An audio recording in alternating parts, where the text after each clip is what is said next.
My colleagues and I remain squarely focused on our dual mandate to promote maximum employment and stable prices for the American people.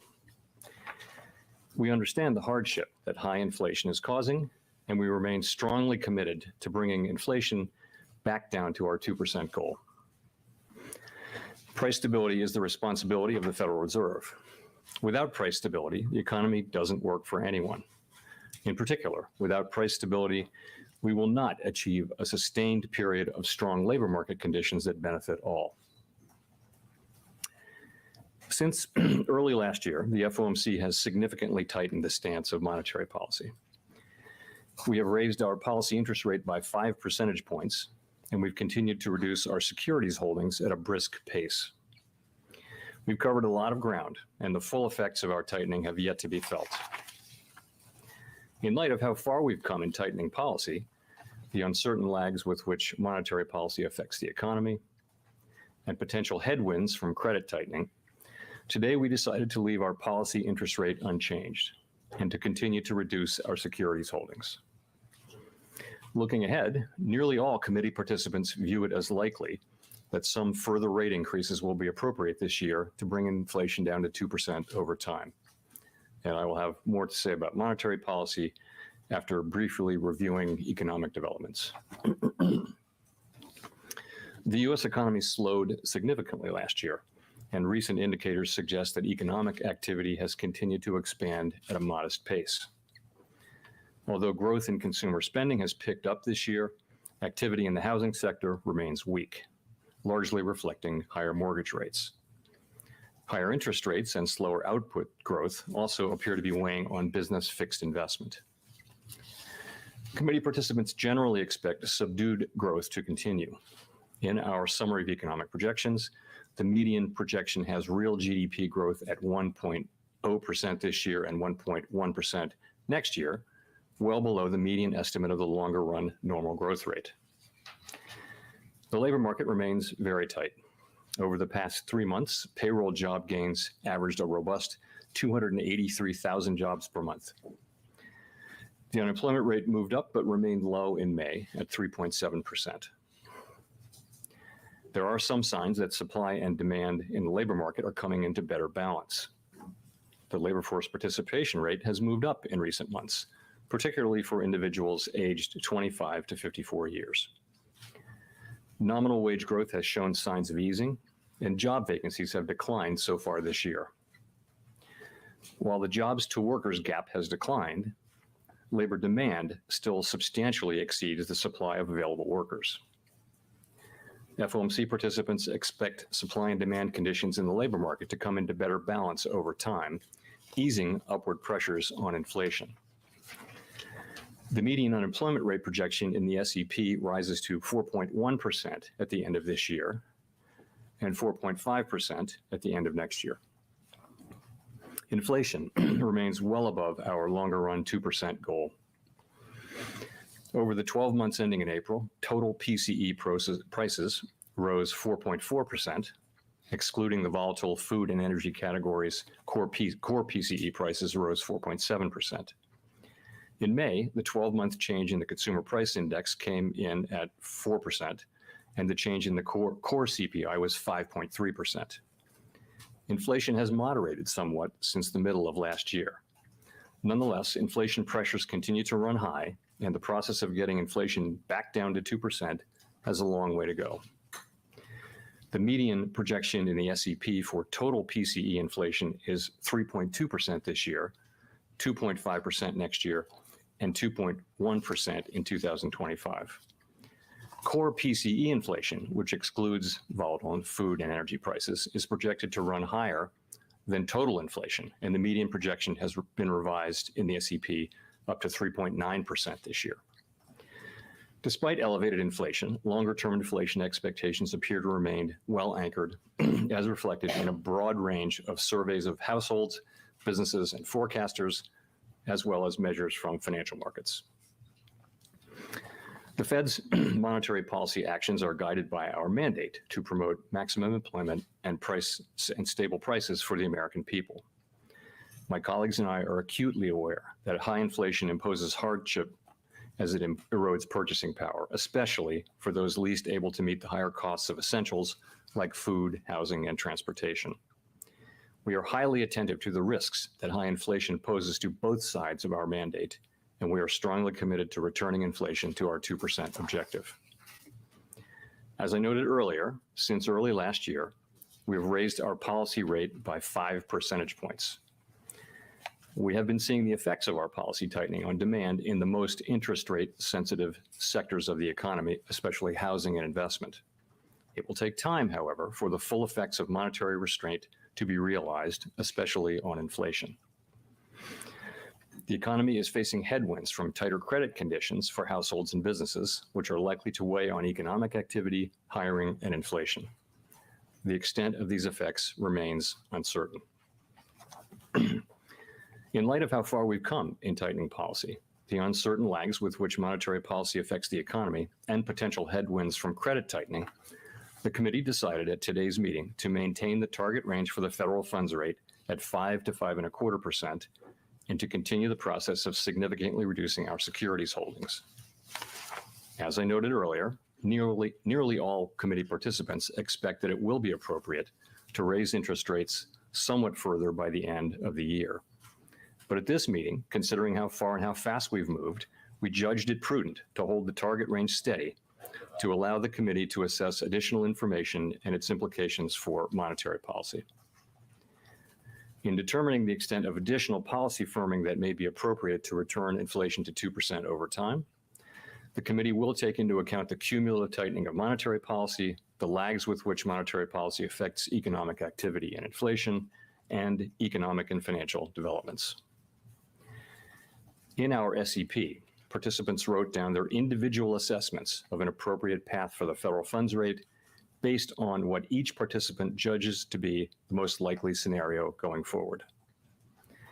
If the economy evolves as projected, the median participant projects that the appropriate level of the federal funds rate will be 5.6% at the end of this year, 4.6% at the end of 2024, and 3.4% at the end of 2025. For the end of this year, the median projection is a 0.5 percentage point higher than in our March projections. I hasten to add, as always, that these projections are not a committee decision or plan. If the economy does not evolve as projected, the path for policy will adjust as appropriate to foster our maximum employment and price stability goals. We will continue to make our decisions meeting by meeting based on the totality of incoming data and their implications for the outlook for economic activity and inflation, as well as the balance of risks. We remain committed to bringing inflation back down to our 2% goal and to keeping longer-term inflation expectations well anchored. Reducing inflation is likely to require a period of below-trend growth and some softening of labor market conditions. Restoring price stability is essential to set the stage for achieving maximum employment and stable prices over the longer run. To conclude, we understand that our actions affect communities, families, and businesses across the country. Everything we do at the Fed is in service to our public mission. We will do everything we can to achieve our maximum employment and price stability goals. Thank you, and I look forward to your questions. Colby. Thank you. Colby Smith with the Financial Times. I'm curious what gives you and the committee the confidence that waiting will not be counterproductive at a time when the monthly pace of core inflation is still so elevated. Interest rate sensitive sectors like housing, while they felt the drag of the past Fed actions, have started to recover in some regions, and financial conditions, most recently were easing. So I guess I would go back to the beginning of this tightening cycle to address that. So as we started our rate hikes early last year, we said there were 3 issues that would need to be addressed kind of in sequence. And that of the speed of tightening, the level to which rates would need to go, and then the period of time over which we'd need to keep policy restrictive. So at the outset, going back 15 months, the key issue was how fast to move rates up, and we moved very quickly by historical standards. Then last December, after 4 consecutive 75 basis point hikes, we moderated to a pace of a 50 basis point hike, and then this year to 3 25 basis point hikes at sequential meetings. So it seemed to us to make obvious sense to moderate our rate hikes as we got closer to our destination. So the decision to consider not hiking at every meeting and ultimately to hold rates steady at this meeting, I would just say it's a continuation of that process. The main issue that we're focused on now is determining the extent of additional policy firming that may be appropriate to return inflation to 2% over time. So the pace of the increases and the ultimate level of increases are separate variables. Given how far we have come, it may make sense for rates to move higher, but at a more moderate pace.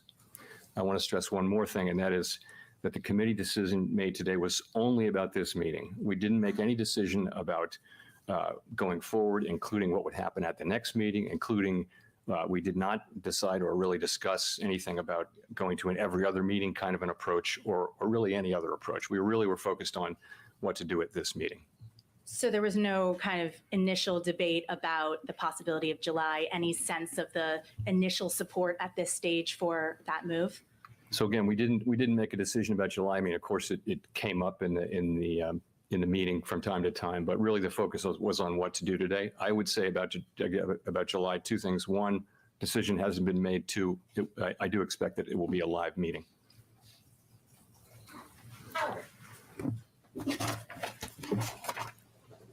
Thanks, Howard Schneider with Reuters. I was just wondering if you could help us understand the narrative here, because it feels like there's been a level shift in the dots, stronger GDP, less of a hit to unemployment, slower progress on inflation. And I'm wondering, in this sort of, where's the disinflation coming from? Sure. The labor market's going to be stronger, it looks like. It's not coming from there. Demand's not coming down all that fast, according to GDP. You've doubled your estimate of GDP. So what's the narrative here? It seems like it's getting more immaculate rather than more messy. So you're right that the data came in, I would say, consistent with, but on the high side of expectations. So, and if you go back to the former SEP, the last SEP in March, you will see that growth moved up. These are not huge moves, but growth estimates moved up a bit. Unemployment estimates moved down a bit. Inflation estimates moved up a bit. And, all three of those kind of point in the same direction, which is, that perhaps more restraint will be necessary than we had thought at the last meeting. So although the level, frankly, is pretty, the level of 5.6 is pretty consistent if you think about it, where the federal funds rate was trading before the bank incidents of early March. So we've kind of gone back to that. So your question is, where's the disinflation going to come from? And I don't think the story has really changed. The committee has consistently said and believed that the process of getting inflation down is going to be a gradual one. It's going to take some time. And I think you go back to the three-part framework for core PCE inflation, which is, we think, as good an indicator as you can have for where inflation is going forward. You start with goods. With goods, we need to see continued healing in supply side conditions. They've definitely improved a substantial amount, but if you talk to people in business, they will say it's not back to where it was. So that's one thing, and that should enable goods prices to continue, goods inflation to continue to come down over time.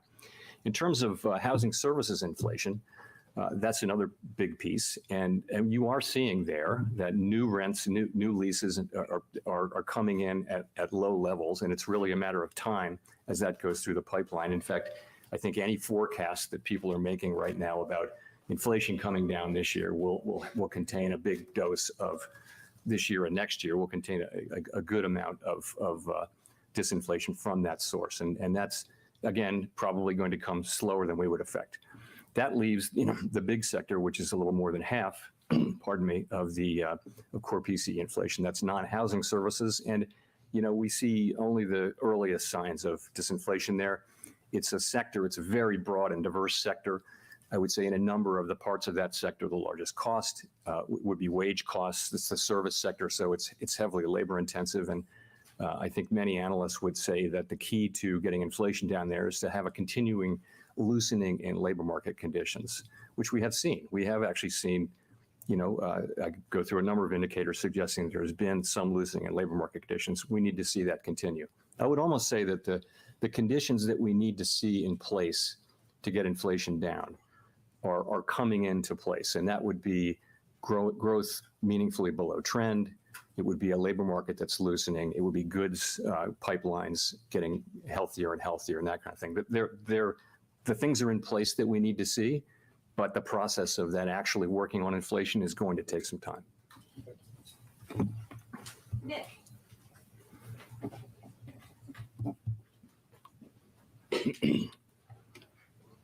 Nick Tamaros of the Wall Street Journal.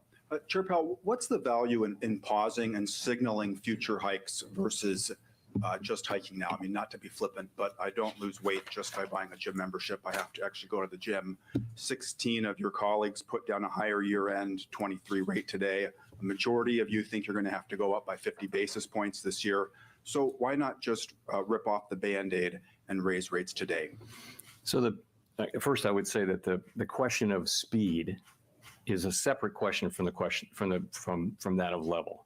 Okay, so and I think if you look at the SEP, that is our estimate, our individual. It's really accumulation of our individual estimates of how far to go. I mentioned how we got to those numbers.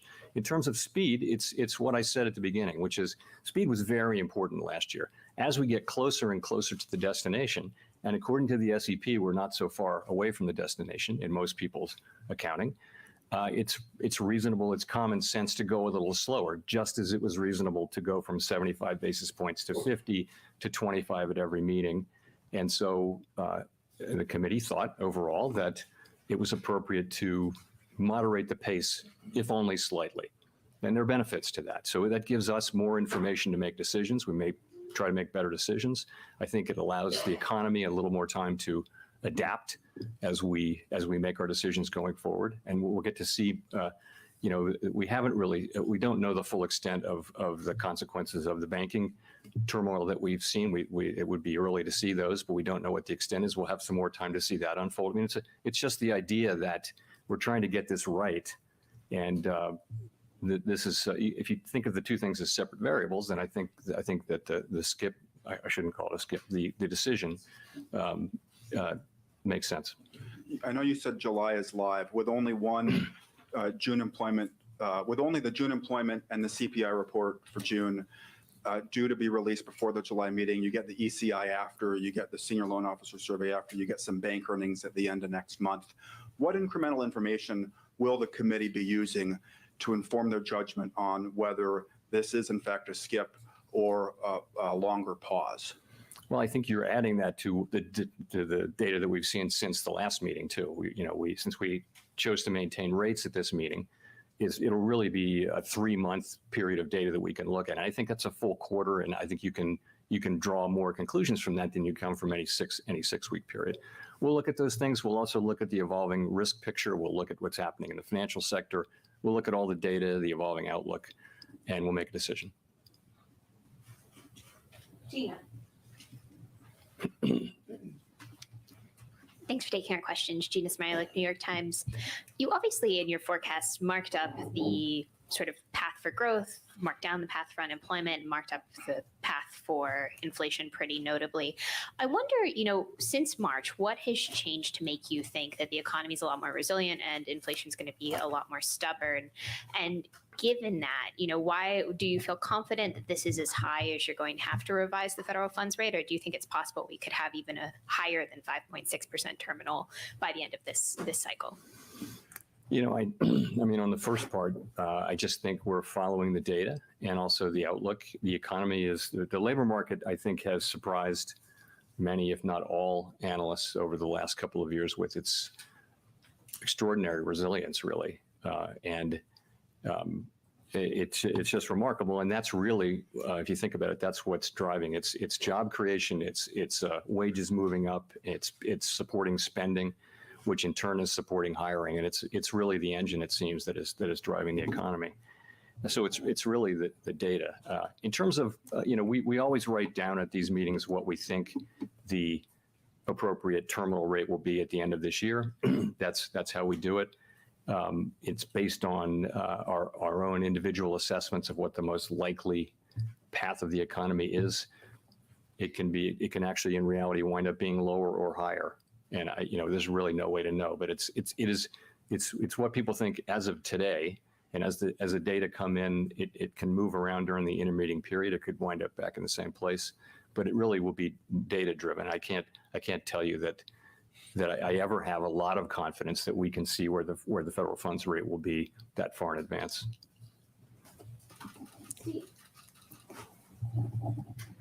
Mr. Chairman, thanks for taking my question. You had said back at the end of May that you thought risks were getting closer to being into balance. Is that still the case, or has your mind changed about the balance of risks out there? And also, could you give us an idea of what would be a sufficiently restrictive funds rate? Obviously the current rate, according to the committee, is not sufficiently restrictive. Is it 5, 6? Is it 6 years or sufficiently restrictive? Thank you. I would say again that I think that over time, the balance of risks, as we've moved from from interest rates at effectively 0 now to 5 percentage points with an SEP calling for additional hikes, I think we've moved much closer to our destination, which is that sufficiently restrictive rate. And I think that means, almost by definition, that the risks of sort of overdoing it and underdoing it are getting closer to being in balance. I still think, and my colleagues agree, that the risks to inflation are to the upside still. So we don't think we're there with inflation yet, because we're just looking at the data. If you look at the full range of inflation data, particularly the core data, you just aren't seeing a lot of progress over the last year. Headline, of course, inflation has come down materially, but as you know, we look at core as a better indicator of where inflation overall is going.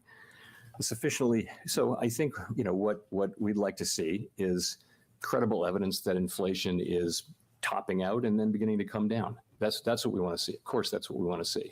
And I think it's also, we understand that there are lags, but remember that it's more than a year since financial conditions began tightening. I think the reason we're comfortable pausing is that we are still, much of the tightening took place over last summer and later into the year, and I think it's reasonable to think that some of that may come into effect. So we're, I think stretching out into a more moderate pace is appropriate to allow you to make that judgment of sufficiency, more with more data over time. Rachel. Hi, Chair Powell. Rachel Siegel from the Washington Post. Thanks for taking our questions. I wanted to ask further on the lag effects. When you're considering when you would hike again throughout the course of the year, are there things that you would expect to kick in as those lag effects come into effect that would inform your decisions? Have you learned things over the past year that give you some sense of timeline for when to expect those lags to come into effect? Yeah. So it's a challenging thing in economics. It's sort of standard thinking that monetary policy affects economic activity with long and variable lags.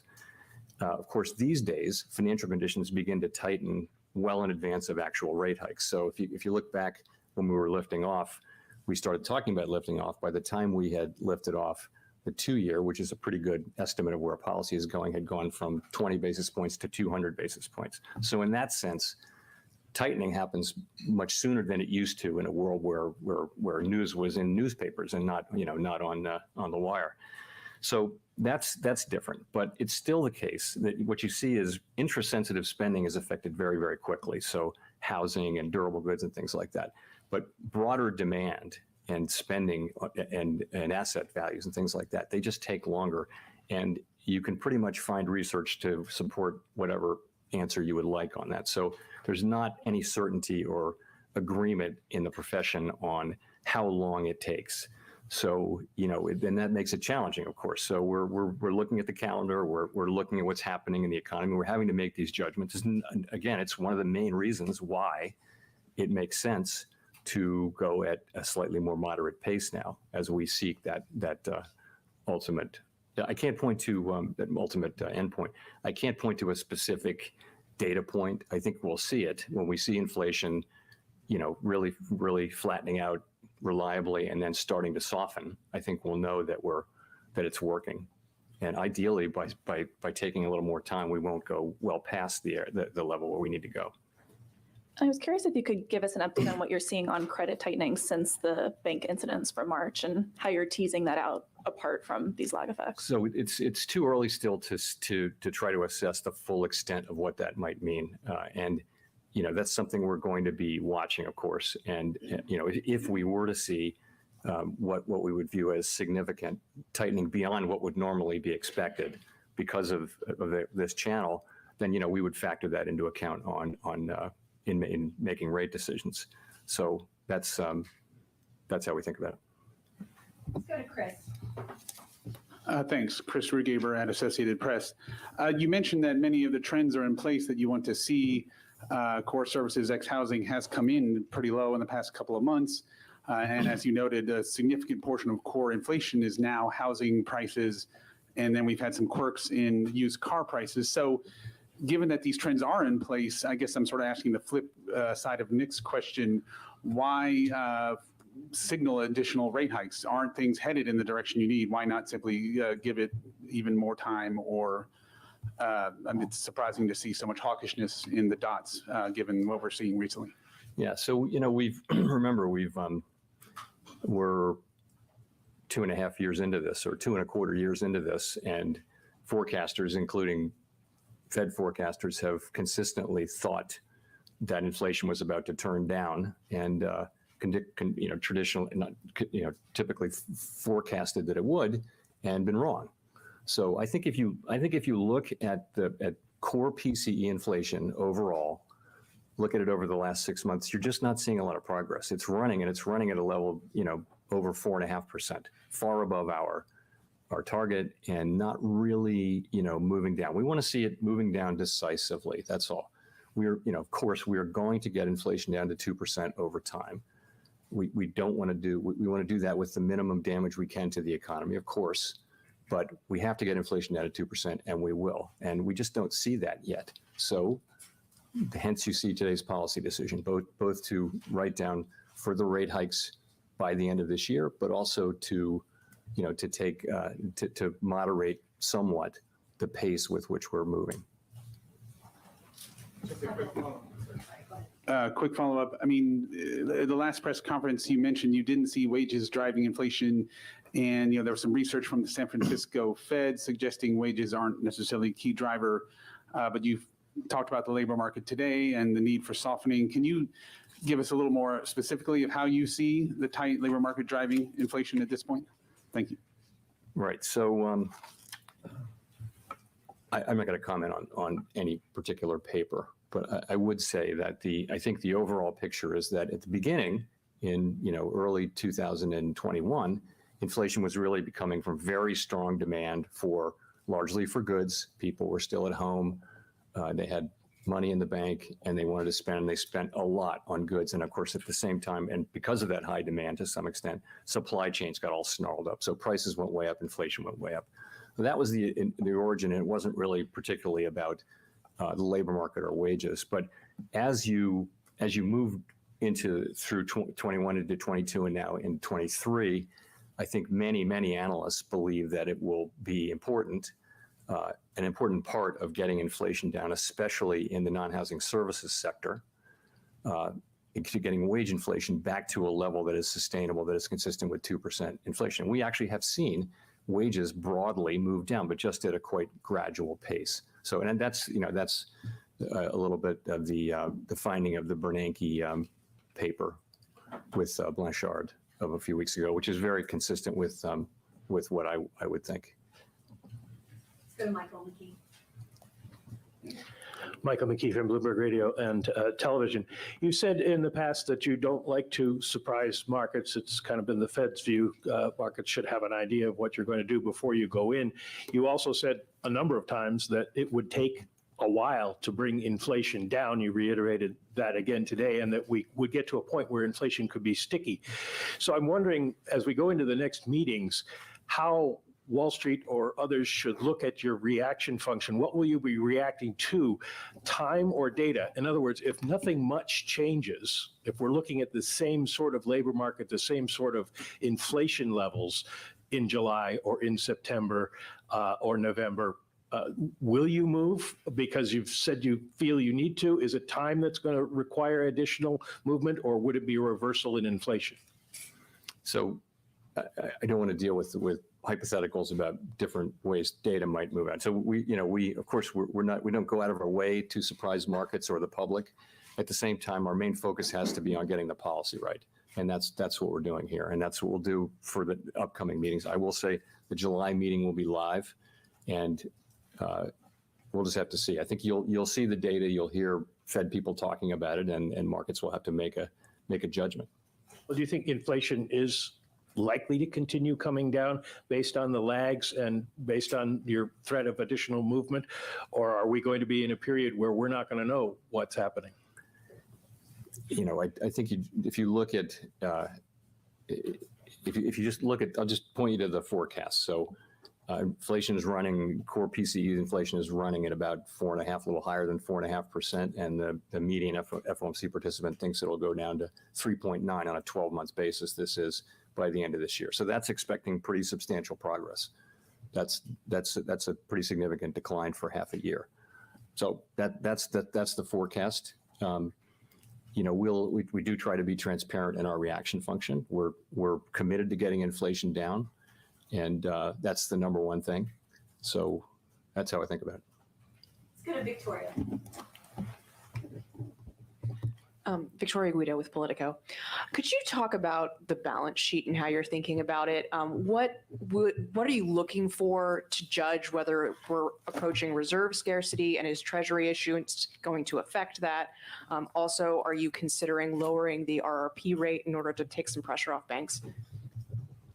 So let me say, first of all, on the Treasury part of it, if I can talk about that, and then go back to the balance sheet. So on that, of course, we've been very focused on that for a couple of months, as everyone has. Treasury has laid out its borrowing plans publicly. I think I saw the Secretary's comments yesterday to the effect that Treasury has consulted widely with market participants about how to avoid market disruption, and that they're going to watch carefully for that. So that's from the Treasury, which actually sets the borrowings. At the Fed, we'll be monitoring market conditions carefully as the Treasury refills the TGA. The adjustment process is very likely to involve both a reduction in the RRP facility and also in reserves. It's really hard to say at the beginning of this which will be greater. We are starting at a very high level of reserves and still elevated RRP to take up, for that matter. So we don't think reserves are likely to become scarce in the near term or even over the course of the year. So that's the Treasury part of the answer. We will, of course, continue to monitor conditions in money markets, and we're prepared to make adjustments to make sure that monetary policy transmission works. Was there another part of your question? Yeah. What are you considering lowering the RRP rate to help take some pressure off banks? So we have a number of, I would say, the RRP doesn't look like it's pulling money out of the banking system. It's actually been shrinking here lately. So I don't think that's not something we've thought about a lot over time. It doesn't really look like that's something we would do. I think it's a tool that we have. If we want to use it, we can. There are other tools we can use to address money market issues, but I wouldn't say that that's something that's likely that we would do in the near term.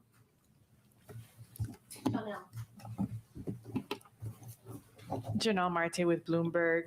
Have you seen sufficient cooling in the housing market to bring inflation down? For example, how does the recent rebound affect your forecast, and how does it factor into monetary policy? So certainly housing, very interest sensitive, and it's the first place really, or one of the first places that's either helped by low rates or that is held back by higher rates. And we certainly saw that over the course of the last year. We now see housing putting in a bottom and maybe even moving up a little bit. We're watching that situation carefully. I do think we will see rents and house prices filtering into housing services inflation. And I don't see them coming up quickly. I do see them kind of wandering around at a relatively low level now, and that's appropriate. Do you think you'll have to target that with further rate increases? Well, I think we look at everything. We don't just look at housing. So I think, the way it works is individual participants sit in their offices all over the country and they write down their forecast, and including their most likely forecast, including their rate forecast. And then they send it in on Friday afternoon, and we accumulate it, and then we publish it for you. So that's how they do that. Well, I don't know that housing is itself going to be driving the rates picture, but it's part of it. Go to Edward. Thank you for taking the question, Mr. Chairman. Edward Lawrence with Fox Business. So I want to go back to comments you made about in the past about unsustainable fiscal path. The CBO projects the federal deficit to be 2.8 trillion in 10 years. The CBO also says that federal debt will be 52 trillion by 2033. At what point do you talk more firmly with lawmakers about fiscal responsibility? Because I'm assuming monetary policy cannot handle alone the inflation or keep that inflation in check with the higher level of spending. I don't do that. That's really not my job. We hope and expect that other policymakers will respect our independence on monetary policy, and we don't see ourselves as the judges of appropriate fiscal policy. I will say, and many of my predecessors have said, that we are on an unsustainable fiscal path, and that needs to be addressed over time. But I think trying to get into that with lawmakers would be kind of inappropriate given our independence and our need to stick to our knitting. Is there any conversation then about the Federal Reserve financing some of that debt that we're seeing coming down the pike? No, under no circumstances. Courtney. Thanks for taking our questions, Chair Powell. So looking at the SEP, it looks like GDP for this year was raised significantly, your forecast for GDP this year. The unemployment rate, meanwhile, was pulled downward. And so should we take that as a sign that the committee is more confident about the prospects of a soft landing, at least as it relates to what you were expecting in March?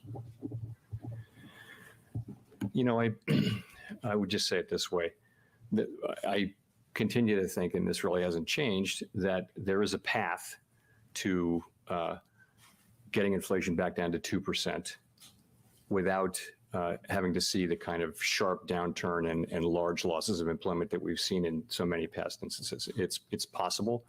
In a way, a strong labor market that gradually cools could aid that along. It could aid that along. But I guess I want to come back to the main thing, which is though simply this: we see the committee, as you can see from the SEP, the committee is completely unified in the need to get inflation down to 2%, and we'll do whatever it takes to get it down to 2% over time. That is our plan, and we understand that allowing inflation to get entrenched in the U.S. economy is the thing that we cannot allow to happen for the benefit of today's workers and families and businesses, but also for the future. Getting price stability back and restored will benefit generations of people as long as it's sustained, and it really is the bedrock of the economy, and you should understand that that is our top priority. Just a quick follow-up on that. I'm just a little confused because you said the committee will do whatever it takes to get inflation down over time. But when I look at the SEP, inflation is still projected to be elevated next year, but the Fed funds rate is lower than where it is now. Can you help me understand that?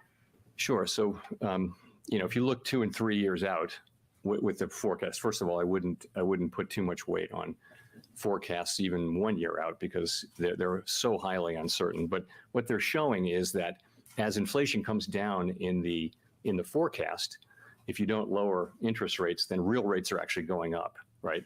So just to maintain a real rate, the nominal rate at that point 2 years out, let's say, should come down just to maintain real rates. And actually, since we're probably going to we're having real rates that are going to have to be meaningfully positive and significantly so for us to get inflation down, that probably means that certainly means that it will be appropriate to cut rates at such time as inflation is coming down really significantly. And again, we're talking about a couple years out. I think, as anyone can see, not a single person on the committee wrote down a rate cut this year, nor do I think it is at all likely to be appropriate if you think about it.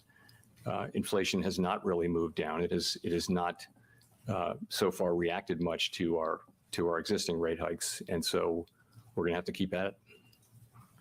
Julie. Hi, Chairperson, Julie Chavez, AFP. Sorry, thank you. Hi, Chairperson. Julie Chamanas, AFP News Agency. The May job report showed a rebound in May in Black workers' unemployment. Is it consistent with the Fed's maximum employment mandate? Are you worried about that, about this rebound? So we are, of course, worried about there are longstanding differences in racial and ethnic groups across our labor market. That's a factor that we can't really address with our tools, but we do consider that when we're thinking about what constitutes maximum employment. It is for us a broad and inclusive goal, and so we do watch that. But remember,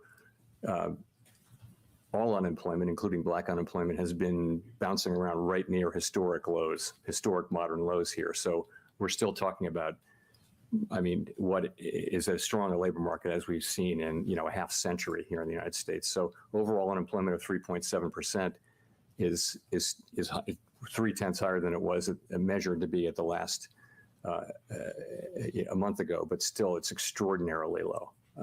And so it's a very, very tight labor market. Megan.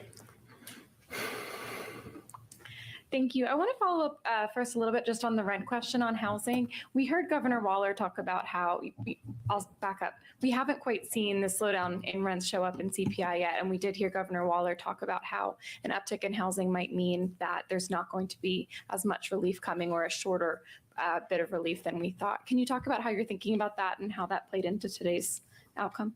I wouldn't say, so that's, as a factual matter, that's correct. We do need to see, rents bottom out here, or at least stay quite low in terms of their increases, because we want the, we want inflation to come down, and rental is a very large part of the CPI, about a third, and it's about half of that for the PCE. So it's important. And so it's something that we're watching very carefully. It's part of the overall picture. I wouldn't say it's the decisive part, but take a step back. What you see is look at core inflation over the past 6 months, year. You're just not seeing a lot of progress, not the kind of progress we want to see, and it's hard to avoid that. And the committee, people in the committee, the median went up significantly, so that the median participant now thinks that core PCE inflation on a 12-month basis will be 3.9% this year. So once again, every year for the past 3 years, it's gone up over the course of the year, and that's doing that again. So we see that, and we see that inflation forecasts are coming in low again, and we see that tells us that we need to do more. And so that's why you see the SEP with where it is. Could you also talk briefly about your outlook for wages, and given the recent slowdown in core services, excluding housing, how far you think wages might need to fall in order to get inflation back in line? So wages will continue to increase. So we what we're talking about is having wage increases still at a very strong level, but at a level that's consistent with 2% inflation over time. And so I think we've seen some progress. All of the major measures of wages have moved down from extremely elevated, not extremely, but highly elevated levels a year or so ago, and they're moving back down, but quite gradually. And we would want to see that process continue gradually. Of course, it's great to see wage increases, particularly for people at the lower end of the income spectrum.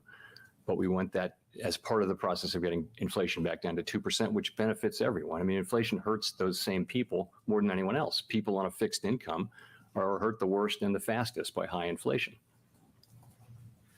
Greg. Thank you so much, Chair Powell. Greg Robb from MarketWatch. I just wondered if the committee has talked at all about the labor market, and there's strikes now in Hollywood, and now the United Auto Workers are talking about a possible strike. I mean, aren't workers, we have some workers have power now and are going to be seeking higher wages. Does that come up in your discussions? Thanks. So the topic of wages in the labor market and dynamics in the labor market is about as central a topic to our discussions as anything. I mean, it's very, labor economics, and the labor market are utterly central. It's half of our mandate. So we spend a lot of time talking about that. I think, there are structural issues that are really not for the Fed. And so we don't spend a lot of time, although we take notice of what's going on, but we're not involved in discussions or debates over strikes and things like that. But we look and we see what's going on, and we're making judgments about what it will take to get inflation down to 2% in the aggregate. And as I said, don't think that was about, most folks would say now, it wasn't really about wages at the beginning. And it's becoming more about that as we get into really service sector inflation, which is the part of the economy where we have seen the least progress. Let's go to Mark for the last question. Thank you, Mr. Chairman. Mark Hamrick with Bankrate. Wondering what your thoughts are now about systemic risk now that we're about 3 months past the failure of Silicon Valley Bank, and also specifically, what are the risks associated with commercial real estate as well as non-bank financials? And could you further elevate those risks with higher still rates, possibly for longer? So we're trying to think where to start. I'll start with commercial real estate. Of course, we're watching that situation very carefully. There's a substantial amount of commercial real estate in the banking system. A large part of it is in smaller banks. It's well distributed. To the extent it's well distributed, then the system could take losses. We do expect that there'll be losses, but there'll be banks that have concentrations, and those banks will experience larger losses. So we're well aware of that. We're monitoring it carefully. It feels like something that will be around for some time, as opposed to something that will suddenly hit and work its way into systemic risk. In terms of non-bank financial sector, there's been a ton of work, and clearly in the pandemic, it really was the non-bank financial sector where issues really arose, and there's a lot of work going on with the administration, in particular, leading that to try to address issues in the treasury market and in all kinds of areas in the non-bank financial market. But our jurisdiction at the Fed is over banks, actually bank holding companies and some banks. So that's really our main focus. In terms of the events of March, as I mentioned earlier, we will be carefully monitoring that situation. Our job generally involves worrying about a lot of things that may go wrong, and that would include the banks. It might be hard for me to identify something that we don't worry about rather than that we do worry about. So we're watching those things very carefully. And as we see things unfold, as we see what's happening with credit conditions and also all the individual banks that are out there, we'll be able to take, to the extent it's appropriate, we can take, if there are macroeconomic implications, we can take that into account in our rate setting.